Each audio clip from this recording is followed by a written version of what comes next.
Olá, bem-vindos ao podcast do Manchetômetro, o monitor diário da mídia brasileira. Hoje a gente vai discutir como os editoriais dos jornais, cobriram a eleição da Venezuela e os posicionamentos do governo, do presidente Lula e do PT. Eu sou André Madruga, jornalista, mestrando em Ciência Política pela ESP-UERJ. Vou apresentar esse episódio, mas para nos ajudar, eu convido o Eduardo Barbabella, doutor em Ciência Política, coordenador do Manchetômetro e investigador da Universidade de Lisboa, e Luísa Medeiros, doutoranda em Ciência Política pela ESP-UERJ. Olá, bem-vindos, Dudu, Luísa. Olá, André. Olá, Luísa. É um prazer estar aqui novamente. Vamos conversar sobre esse tema tão importante nesse final de mês de julho. Olá, André. Olá, Dudu. É muito bom conversar com vocês. Agradeço mais uma vez o convite. O tema hoje é um tema de destaque do mês de julho. Embora a eleição da Venezuela tenha ocorrido no final do mês de julho, é um tema que mais chamou a atenção, que mais repercutiu, porque também teve um período de campanha e tudo mais. Então, vamos à pergunta. Dudu, Luísa, como vocês viram a cobertura da mídia brasileira em relação à Venezuela, que virou um tema de debate político, né? Entrou no assunto, isso desde PSDB, e o Bolsonaro também aproveitou isso, política externa virou um tema de campanha e de cobertura da imprensa também. Queria saber como vocês viram essa cobertura da eleição na Venezuela, desde os momentos iniciais até o resultado final e a repercussão das atas, né, se Maduro foi eleito ou não. Como é que vocês viram? Bom, André, de acordo com os historiais dos jornais brasileiros, as dificuldades enfrentadas, primeiro, pelos venezuelanos no exterior para se registrarem, nessa etapa antes do dia da eleição e conseguirem votar, conseguirem se registrar, foram um ponto de destaque assim, já no início do mês de julho, nos editoriais, sobretudo, principalmente no Globo. O Globo, no seu editorial, em 18 de julho, publicou um editorial intitulado "Impedir voto de venezuelanos no exterior é fraude eleitoral disfarçada", sugerindo que o governo de Nicolás Maduro estava intencionalmente dificultando esse registro, dos eleitores no exterior, considerados, e isso foi uma coisa bem destacada pelo jornal, majoritariamente de oposição. E o jornal, o Globo, cita os dados do New York Times, que mostraram que apenas 69 mil dos estimados 3,5 milhões de venezuelanos vivendo fora do país conseguiram se registrar para votar. Nesse mesmo editorial, o Globo também cita o impedimento da candidatura de Maria Corina Machado, que é uma das principais líderes da oposição, junto com outros candidatos. E esse impedimento foi descrito pelo Globo como uma estratégia de Maduro para eliminar competidores fortes. No caso do Estadão, em um editorial no dia da eleição, já mais para o fim do mês, mas ainda nesse clima pré-eleição, o jornal descreve um momento como, no título, fica bem claro, Venezuela vota sobre o signo do medo, descrevendo um grande clima de incerteza entre os eleitores, com receios de violência pós-eleitoral e até mesmo uma possível guerra civil. A cobertura de Nicolás Maduro também durante o mês de julho também vale a pena ser discutida, Ela foi predominantemente crítica, eu diria que totalmente crítica, mas especialmente se referindo às eleições desse ano e às ações para se manter no poder. Então, eu posso mencionar aqui alguns principais temas. Primeiro, as suspeitas de fraude eleitoral, citadas já nesse primeiro editorial do Globo no dia 18 de julho, que o Globo estaria criticando a tentativa do regime de Maduro de impedir que os venezuelanos no exterior participassem da eleição. O editorial também no dia 28, no dia das eleições do Globo, intitulado Derrota de Maduro depende de eleições justas, que enfatizava que uma derrota do Nicolás Maduro só seria possível com eleições livres e justas. E o jornal também destacou as alegações de intimidações, de violências, enfim, de possíveis fraudes cometidas, que estariam sendo cometidas pelo governo de Nicolás Maduro.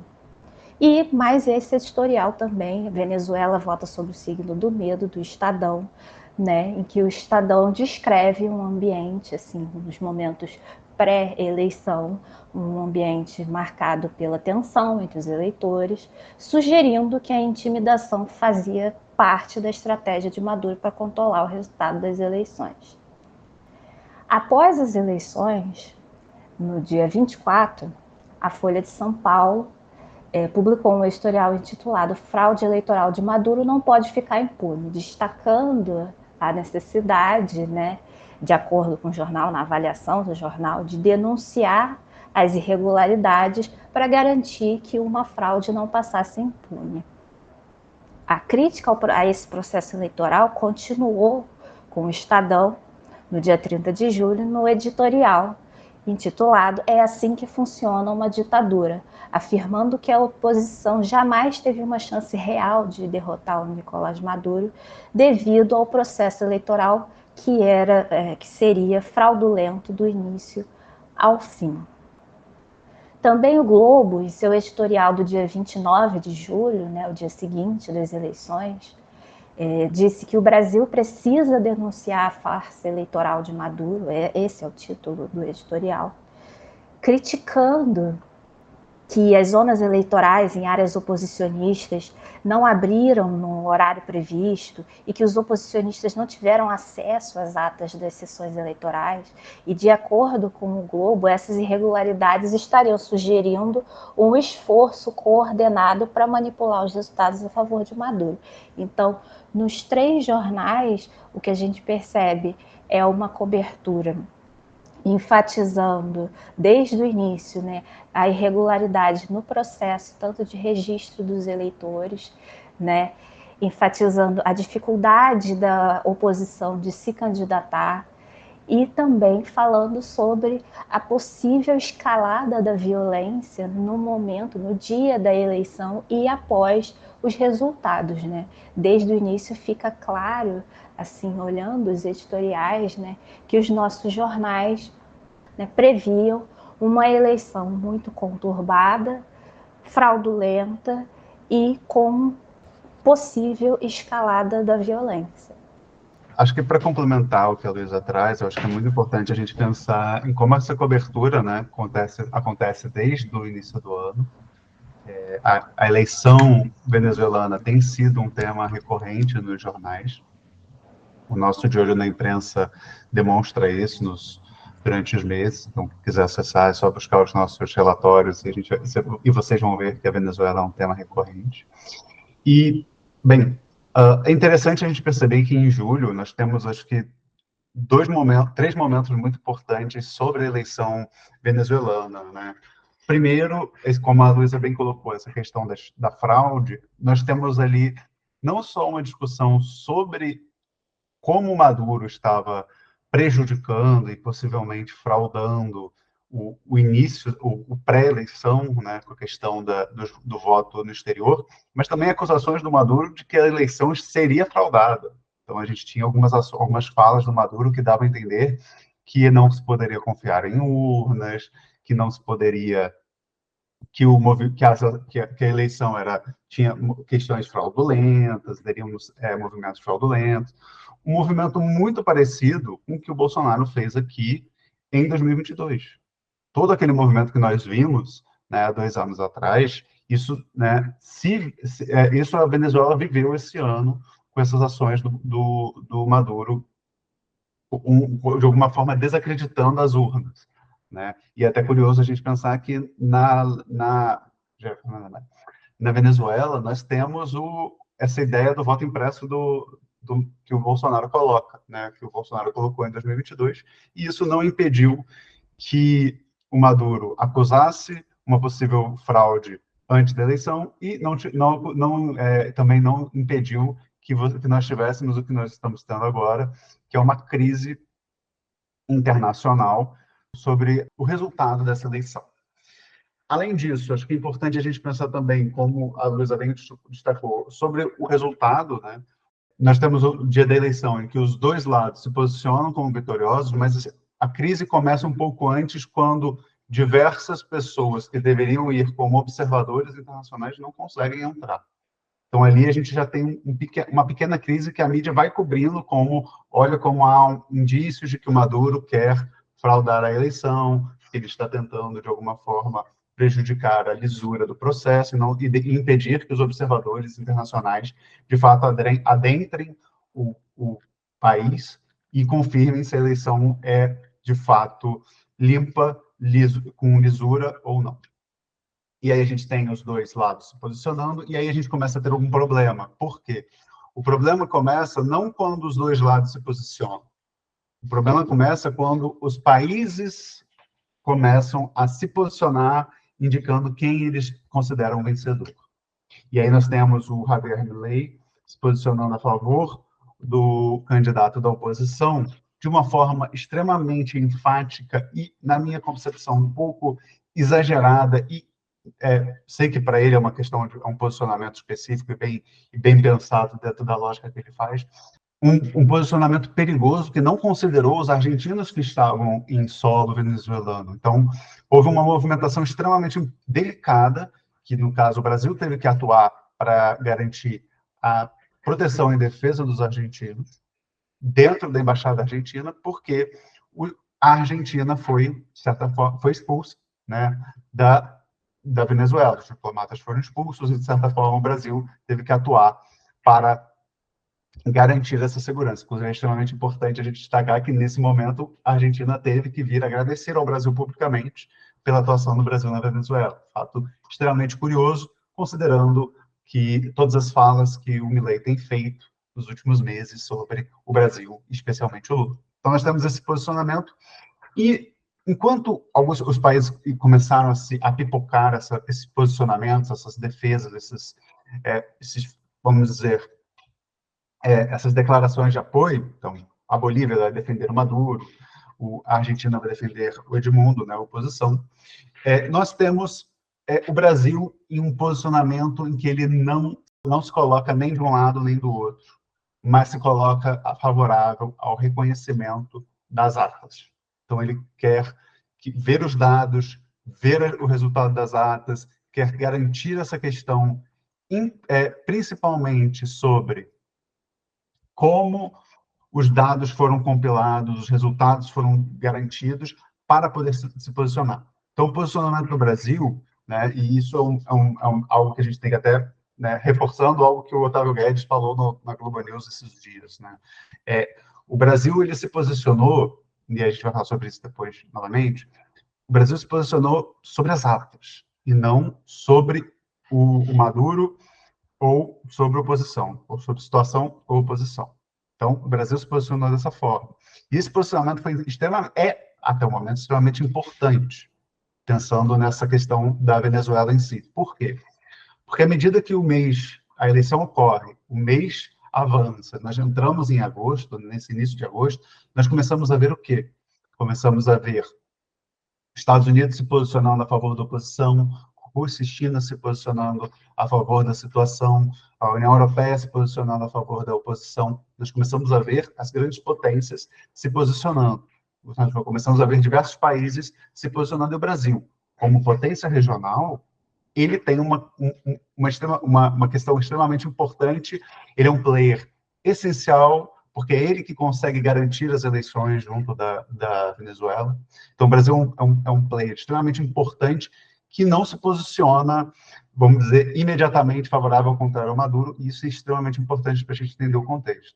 Por isso que a gente ainda tem essa, de certa forma, deixa eu pensar a palavra que eu quero usar.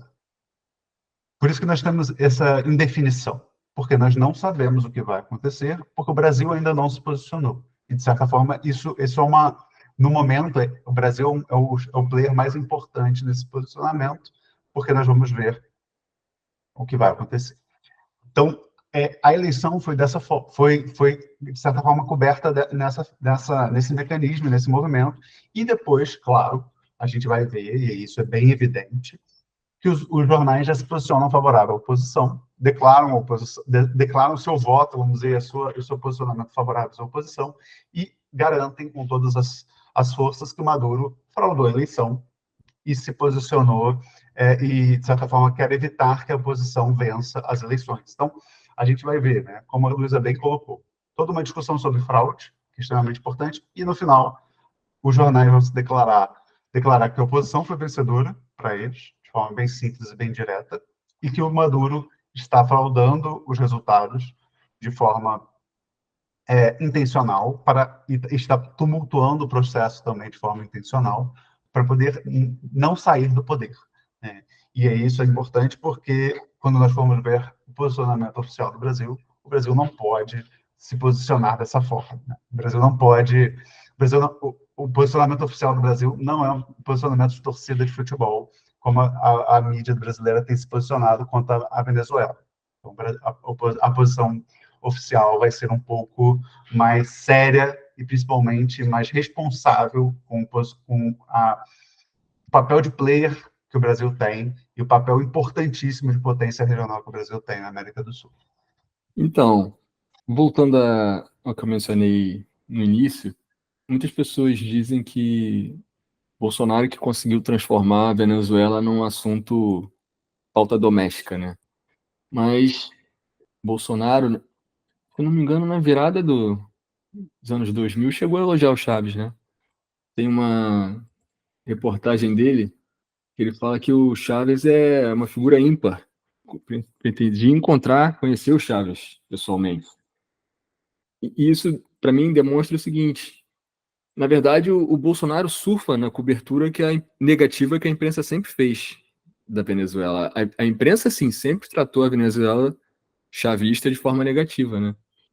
E, assim, não por uma preocupação democrática, haja vista a política nacional recente, mas pela ideologia do regime, né? Por ser mais intervencionista na economia, né? Contra os Estados Unidos. Então, é mais por essa linha. Eu queria saber também de vocês como as ações do governo, do Lula e do PT são retratadas. Eles se posicionaram, o Dudu já mencionou isso, mas houve posicionamentos diferentes, né? Então eu acredito que a cobertura também tenha sido diferente em relação a esses atores. É isso mesmo, André. Na cobertura relacionada ao governo brasileiro, e eu estou falando em governo brasileiro porque nós tivemos essas nuances, né? Na cobertura do presidente Lula, do partido do presidente Lula, o PT, né? E das ações do Itamaraty, do Corpo Diplomático Brasileiro. Foram coberturas distintas, né? Com momentos pontuais de elogios, na maior parte deles do Globo, um elogio específico do Estadão, já agora no mês de agosto, né, após as eleições, mais especificamente sobre a atuação do Itamaraty, mas predominantemente a cobertura foi crítica, tanto ao Lula quanto ao PT. E entre os jornais, a Folha de São Paulo foi a que adotou a crítica mais veemente ao governo Lula. Em relação aos elogios, no dia 23 de julho, o Globo publicou um editorial, né, antes das eleições venezuelanas, intitulado Lula tende a ampliar cobrança a Maduro. Esse editorial elogiava a declaração de Lula, né, em resposta às ameaças de Maduro de um banho de sangue caso perdesse as eleições. O Maduro falou isso e o Lula respondeu afirmando que, abre aspas, quem perde as eleições toma banho de votos, não de sangue, fecha aspas. Uma postura que foi vista pelo jornal O Globo como um passo na direção certa, mas insuficiente. Então temos aí uma cobertura ambivalente, digamos assim. O jornal argumentando que Lula deveria adotar uma postura ainda mais veemente contra o Nicolás Maduro desde o início. Após as eleições na Venezuela, a reação de Lula foi alvo de duríssimas críticas. A Folha de São Paulo, no dia 31, intitulou o editorial como Lula normaliza a fraude eleitoral de um ditador, em que a Folha acusava o Lula de minimizar a gravidade da situação, quando Lula afirmou que não viu nada de grave nem nada de assustador nas eleições venezuelanas. Na avaliação da Folha, essa postura teria sido um ato, aí eu vou abrir novas aspas, de cinismo vil e cúmplice, fecha aspas, e que estaria evidenciando uma defesa de Lula a regimes autoritários. O Estadão também fez a sua crítica, especialmente no editorial Aprendiz de Fidel, que foi publicado também no dia 31, nesse mesmo dia, em que o jornal destacou, né, como inadequada essa resposta de Lula, né, de que não viu nada de grave, nada de assustador, e considerou, né, o comportamento do Lula, o jornal considerou o comportamento do Lula como uma vergonha, né, e eles utilizam esses termos para os brasileiros que prezam pela democracia e pelos direitos humanos. No dia seguinte, no dia 1º de agosto, outro editorial do Estadão, intitulado Lula insulta democratas e envergonha o Brasil, o Estadão voltou novamente a criticar Lula por, na avaliação do jornal, ter desrespeitado os cidadãos que enfrentam a tirania do governo Maduro. Com as críticas centradas no governo Lula, houve também momentos de reconhecimento das ações do Itamaraty. No dia 2 de agosto, o Estadão elogiou o que classificou como gesto humanitário do governo Lula, ao abrigar opositores do regime chavista na Embaixada da Argentina em Caracas, no editorial intitulado Isso Sim é Diplomacia. Esse gesto do Itamaraty foi visto como um esforço diplomático significativo para encontrar uma solução negociada para a crise venezuelana. O editorial destacou que esse empenho diplomático do Itamaraty revelava uma busca por soluções pacíficas, mas principalmente que estavam sendo realizadas longe dos holofotes e ruídos desnecessários.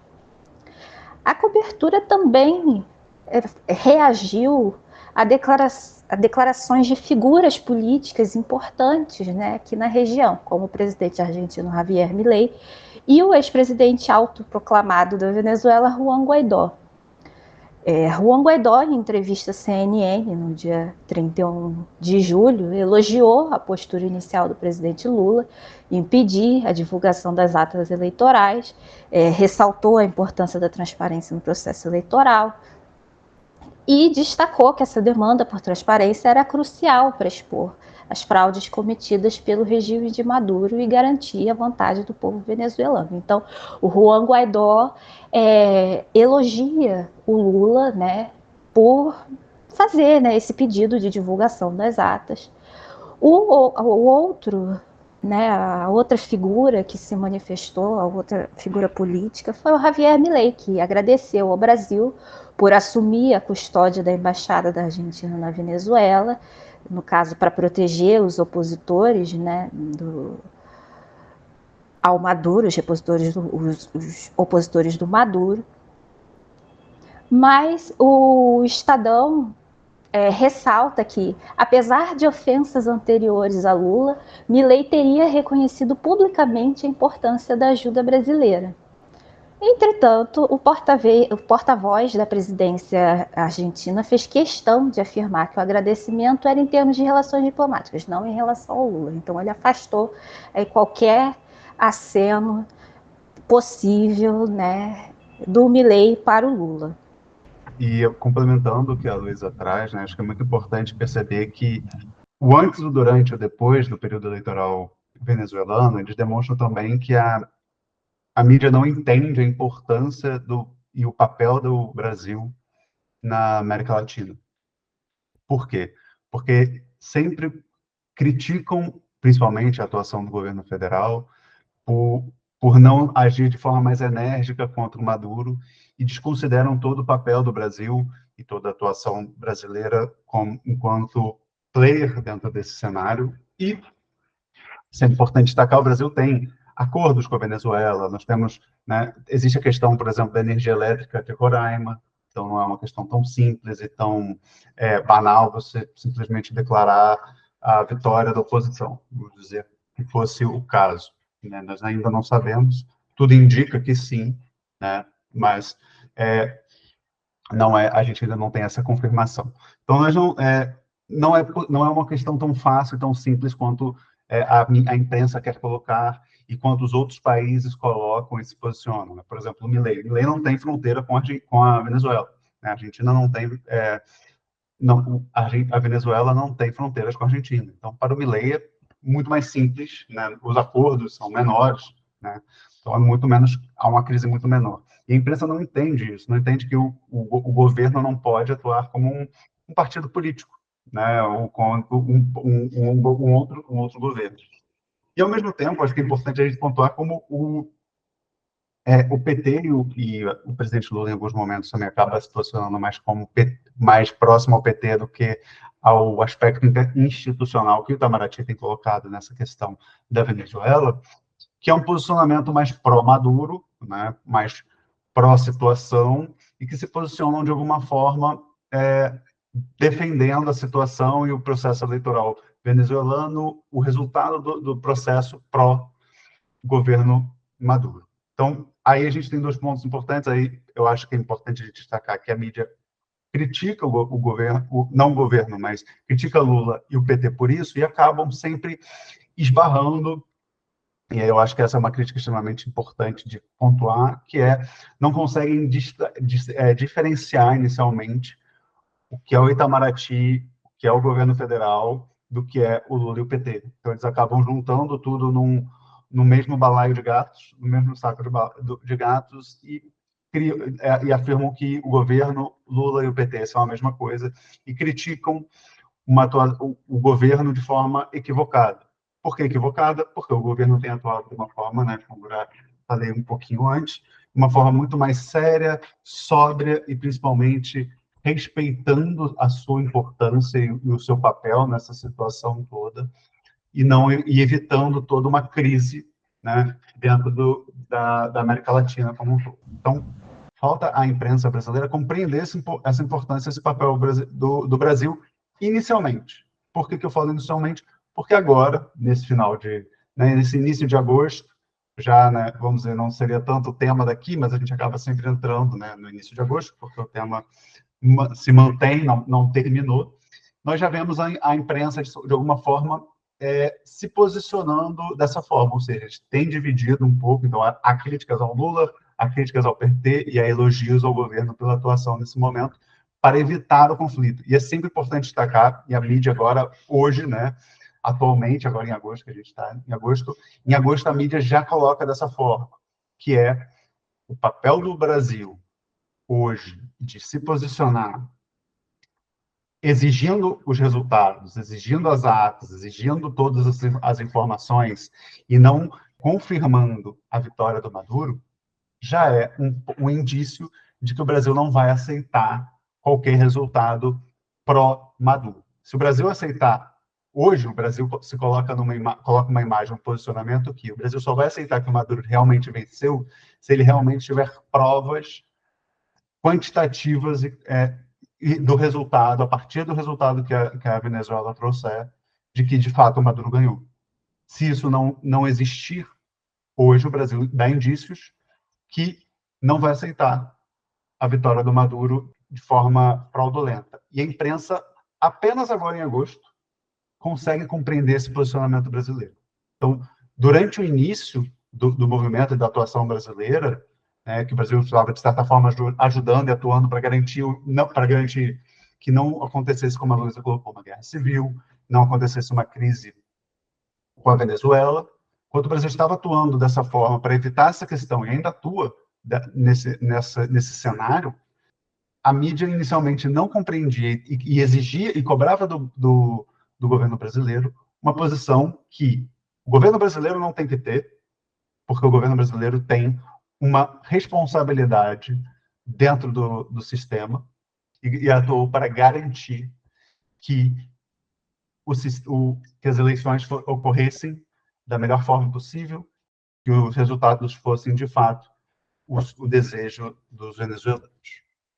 Eu queria só reforçar o que o Dudu falou, que a imprensa brasileira, ela não consegue distinguir entre governo e partido, mas ela parece ainda mais não ter tido interesse em distinguir Lula e PT. Essa postura mais sóbria, mais cautelosa, como o Dudu falou, essa postura do Lula que condiz com a responsabilidade e a importância do Brasil à América do Sul, a mudança que a gente viu na cobertura, até com aquele editorial favorável, né, elogioso ao Itamaraty, o editorial do Estadão, ela só veio depois dessa manifestação do Juan Guaidó, né, agradecendo ao Lula, reconhecendo, enfim, sobriedade no pedido das atas, depois que o Lula conversou com o Biden, depois que a oposição venezuelana elogiou as atitudes do corpo diplomático brasileiro, do Brasil, enfim. Então, essa mudança na cobertura, ela veio depois desse já reconhecimento internacional dos esforços do Brasil nesse sentido, né, dessa postura, de ter uma responsabilidade que condiga com a importância, né, do país aqui no nosso bloco. Era isso que eu queria acrescentar. A solução para isso está difícil de vislumbrar. Queria agradecer a participação de vocês, Dudu, Luísa, muito obrigado mais uma vez. Obrigado, André, obrigado, Luísa. E falando um pouco sobre essa questão que você colocou sobre solução, acho que a solução é o posicionamento da imprensa hoje, né? Acho que principalmente a Globo tem se posicionado dessa forma no atual momento, que é entender o papel que o governo tem uma atuação importante, tem um papel que tem que ser respeitado e seguido, que Itamaraty tem atuado de uma forma séria e não partidária em favor do Maduro, como o PT se posiciona e como às vezes o Lula pode se posicionar, e não tomar partido, ou principalmente não tentar pressionar a favor de um lado ou do outro, entendendo que o Brasil tem uma importância e relevância internacionais que impedem que, ou que melhor, internacionais que exigem do país, e principalmente do seu governo, uma atuação mais sóbria e menos próxima ao que o Milei fazia, porque quem fazia igual o Milei, é importante lembrar, era o Bolsonaro. E quando nós tínhamos o Bolsonaro no governo, uma das maiores críticas que a mídia fazia era que o Bolsonaro atuava de forma passional e com a tendência e posicionamentos favoráveis a quem ele, a direita e a extrema-direita. E agora eles criticam o Lula, afirmando que o Lula tem feito isso. Ele não, o governo e o Itamaraty demonstram que não fazem. Então é importante a gente falar também sobre isso. E é isso. Então, obrigado, André, obrigado, Luísa, novamente pela oportunidade e pela participação. Luísa. Obrigada, André, obrigada, Dudu, mais uma vez pelo convite para conversar com vocês. É isso. Para mais informação, acesse nosso site manchetômetro.com.br e siga as nossas redes sociais. Se você puder, apoie também nossa campanha de financiamento coletivo no link benfeitoria.com/manchetômetro. Obrigado e até o próximo episódio.